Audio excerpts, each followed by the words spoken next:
Cuidado, cuidado para quienes el golpe en Níger y todo lo que connota, todo lo que genera, cuidado para quien esto pueda parecer como una cosa estrictamente africana, aislada de la guerra en Ucrania, el conflicto en Taiwán, la reconfiguración del orden mundial, porque no, acá presenciamos un incendio con muchas llamas.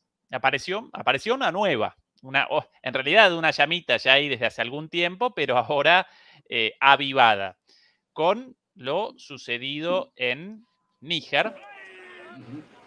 Acá sencillamente presentamos las protestas, las demostraciones, las manifestaciones de gente a favor del golpe de Estado perpetrado la semana pasada, si no recuerdo mal, el día miércoles o martes, el miércoles de la semana pasada, cuando los militares, la Guardia Presidencial, los militares a cargo de la protección del presidente, realizaron su detención y determinaron el inicio de un golpe de Estado. Posteriormente lo acompañaron tanto las fuerzas policiales como las fuerzas militares y muchísimas manifestaciones, por lo menos en la capital de Níger. Cuidado con la confusión entre Níger y Nigeria, pues ya en los grandes medios, ya en varios lugares presentaron a Níger como Nigeria como Níger, una cosa Nigeria con los nigerianos y otra cosa Níger con los nigerinos. Nigeria, un país con, si bien dos países limítrofes, dos países distintos, Nigeria un país con 210, 220 millones de habitantes, si no recuerdo mal, Níger con mucho menos, algo así como 25 millones, una cosa así. Sí. Ambos ubicados en África Occidental, pero dos países distintos. Bueno, y acá la demostración en este video sencillamente de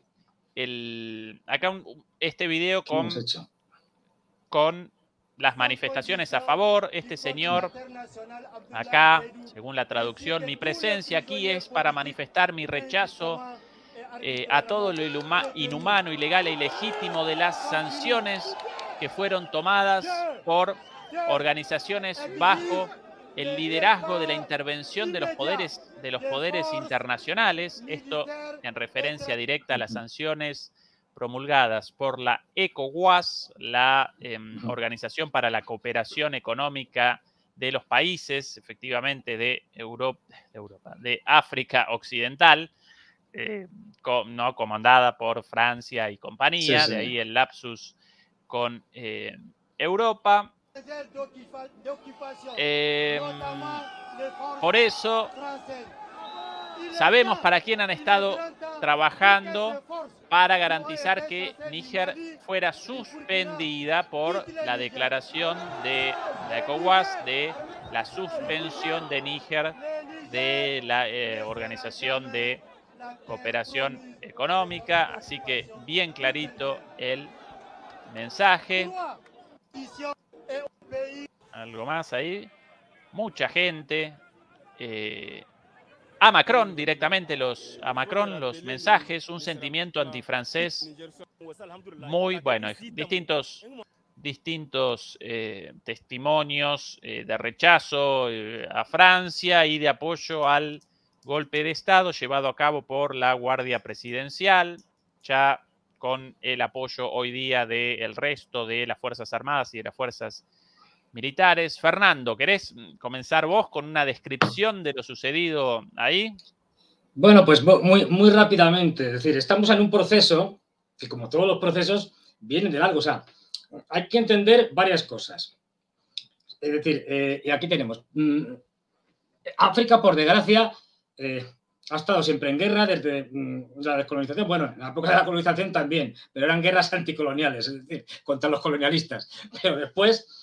¿Por qué? Porque ha sido manipulada constantemente por las antiguas potencias coloniales, por las antiguas metrópolis.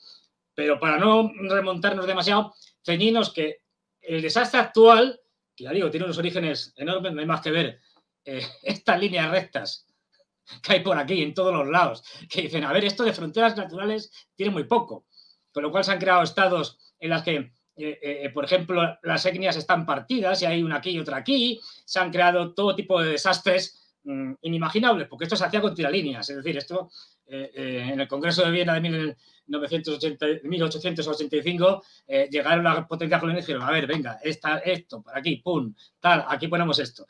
O sea, con escuadra y cartabón. Con lo cual, un desastre ya difícil de arreglar. Pero bueno, esto empieza con Hillary Clinton y el bueno de Obama. Lo de bueno es con ironía, es sarcástico. Y bueno, Victoria Nuland, ¿cómo va a faltar Victoria Nuland? Si es que está en todos los araos. Es decir, cargándose Libia. Es decir, aprovechando aquí la buena voluntad de los rusos que se dejaron convencer, fue la última vez, claro, se dejaron convencer de que esto era una operación humanitaria para evitar que las fuerzas aéreas libias bombardearan a los civiles. Se la colaron a los rusos, pero a partir de entonces ya dijeron, luego cuando tocó lo mismo en Siria dijeron, no, ya no les damos nuestro voto. Bueno, pues aquí se cargaron el régimen de Gaddafi, montaron un desastre, construyeron, no se construye un Estado fallido, destruyeron el Estado, es decir, se formó un Estado fallido con dos capitales, es la cosa más compleja, pero bueno, con capital en Trípoli, con un gobierno en Trípoli y otro en Tobruk, que está por aquí, más o menos, en la Cirenaica. Más un montón de ciudades, Estado como Misrata, que tienen sus propias milicias y que cambian según las circunstancias, ¿no? Esto dicho así, muy rápidamente, esto sigue siendo un caos, aquí se siguen matando, otra cosa es que no salgan los medios de comunicación. Además, en Libia han intervenido prácticamente, no en el momento de derrocar a Gaddafi y asesinarlo y tal, sino posteriormente tropas norteamericanas, fuerzas especiales, francesas, etcétera, porque no olvidemos, aquí una de las razones es el control del petróleo de Libia. Es decir, Fernando, ¿puede una interjección sí, claro. muy, muy chiquitita? Rusia, a través del Consejo de Seguridad de las Naciones Unidas, efectivamente convalidó una resolución para el fin de las hostilidades y una zona, ¿cómo lo llaman en inglés? No-fly zone, una zona de exclusión aérea. ¿Sí?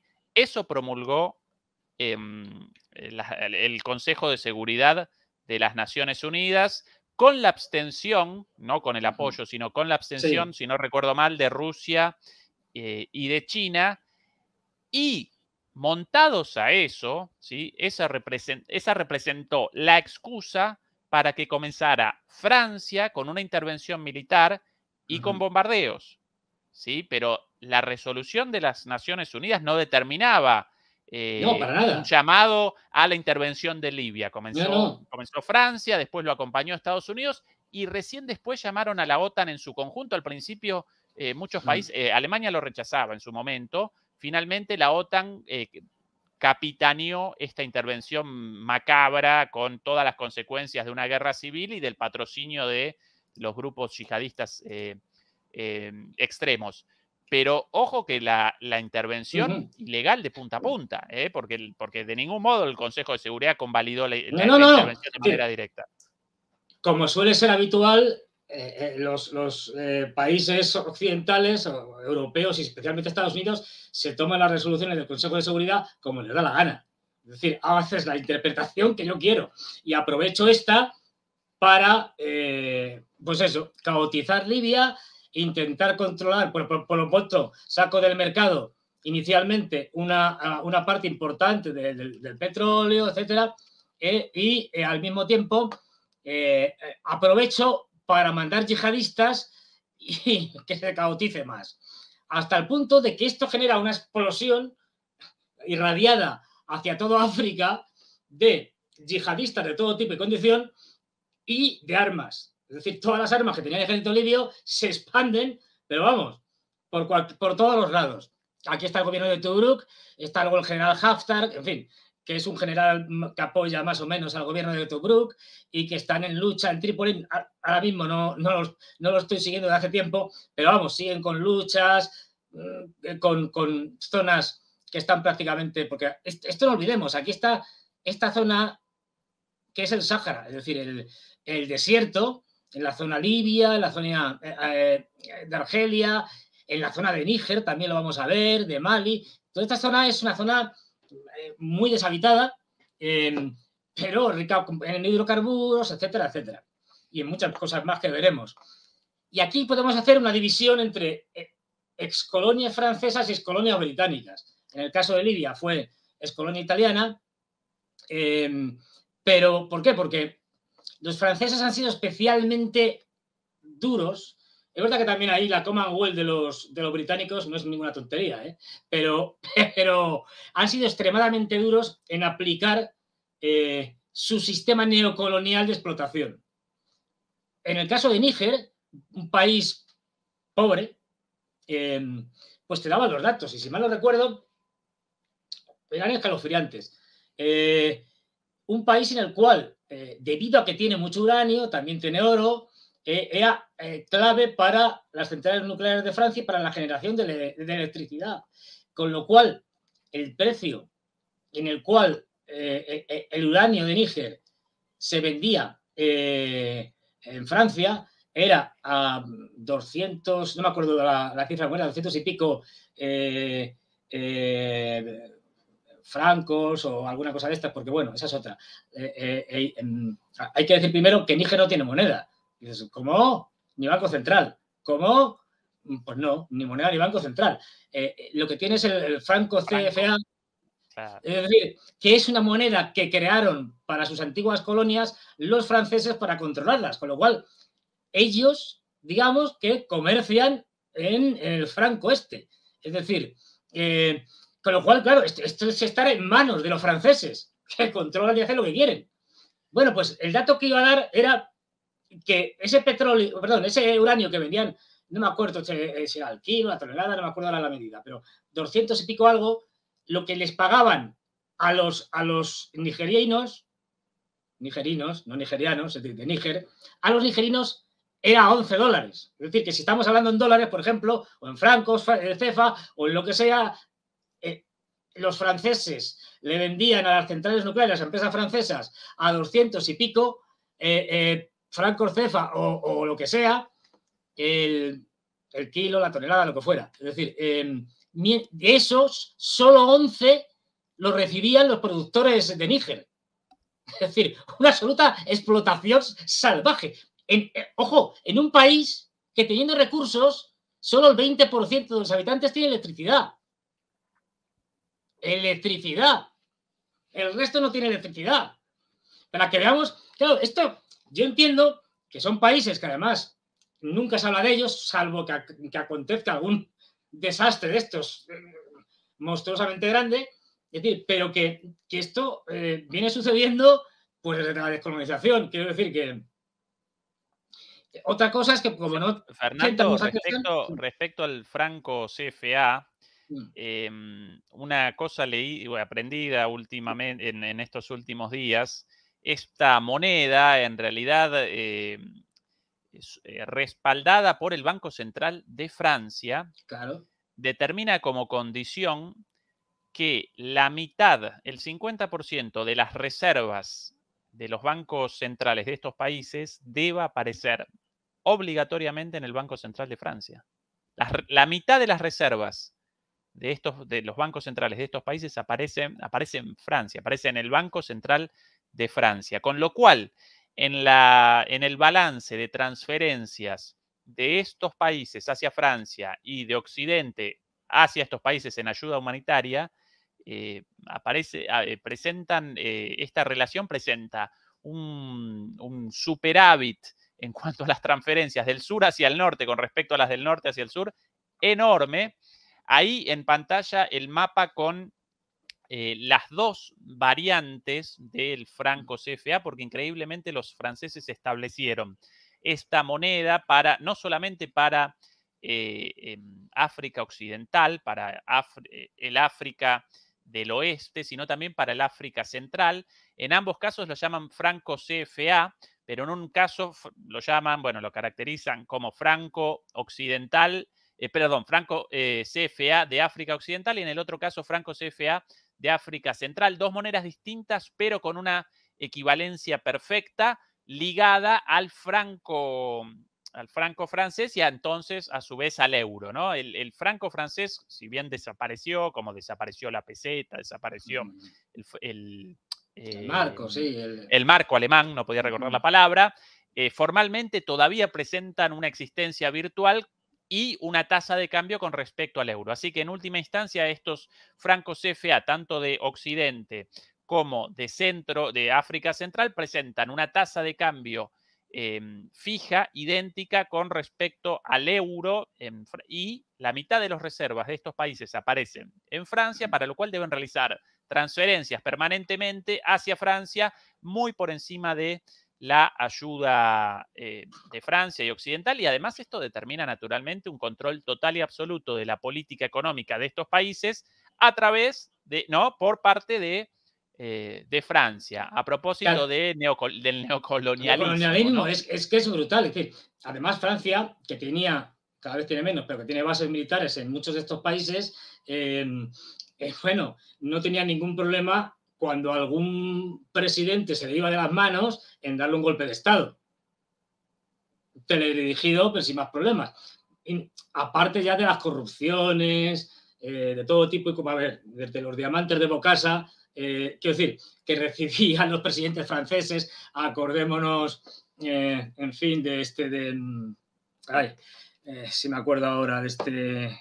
a esto, Fernando, lo llaman en África la Francafrique, básicamente sí, a la relación de dominación de el África occidental y central, aunque una parte de esta África descienda del África británica, participa de todos modos en esta Francafrique, y los teóricos de este concepto de Francafrique, el cual conceptualiza la dominación francesa de prácticamente la mitad de África, presentan como factores determinantes, por un lado, el franco, como un factor económico, ¿no? Causas económicas, una dimensión económica de esta dominación.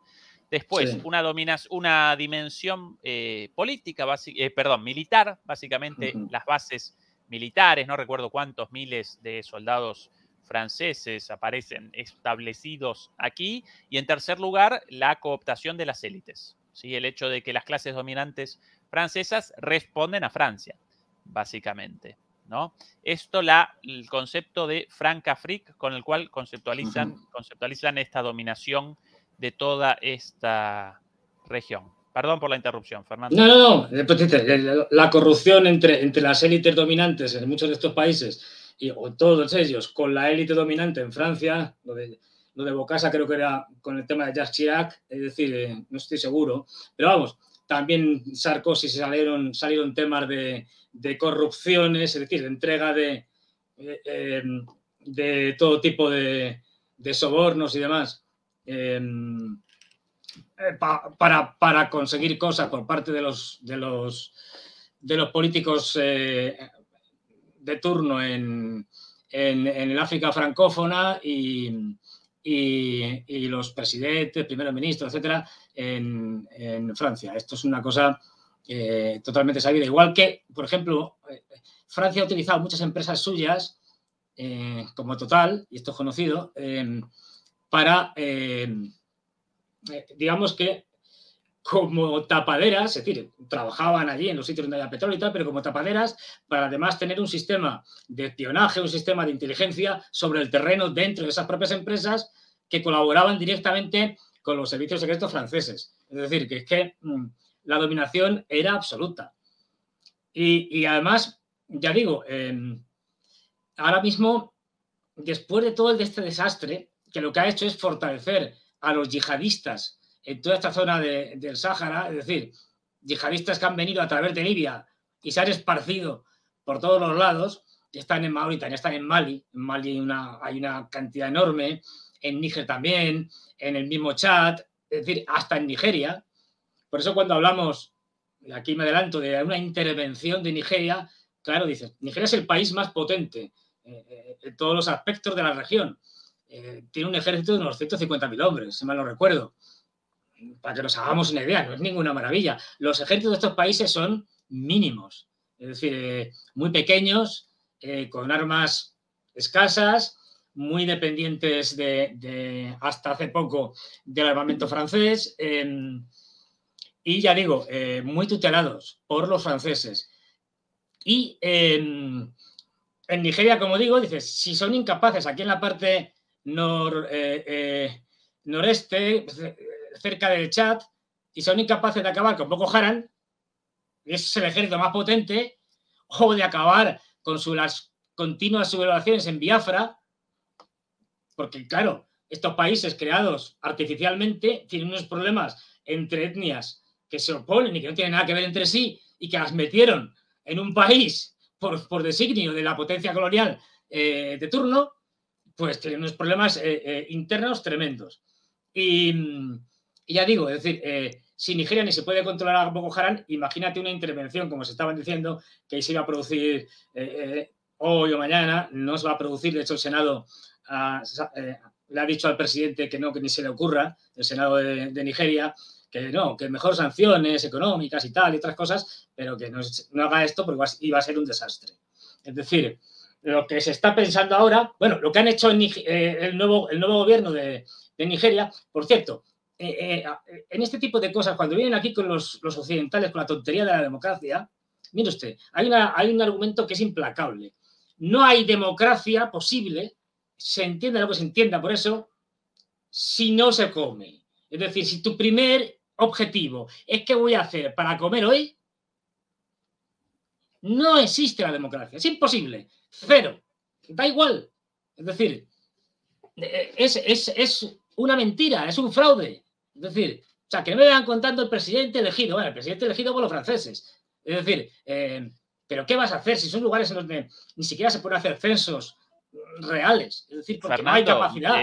Más aún, la idea de que el terrorismo islámico acá de alguna manera representa un virus proveniente del exterior con gente traída del exterior, Sí, sí. carece de fundamento. En los grupos yihadistas como Boko Haram, como bueno, Al-Qaeda, el ejército islámico con sus nombres respectivos, participan personas locales porque la participación en esos grupos determina la única posibilidad de supervivencia para esa gente, ¿sí? Así que cualquier concepción o perspectiva occidental respecto a los derechos, la democracia en estas regiones con el 10% de la población con electricidad, bueno, agua corriente quizás menos aún. Menos aún. Una situación terrible, además guerras. Todas estas visiones eurocéntricas en realidad responden en última instancia a el neocolonialismo.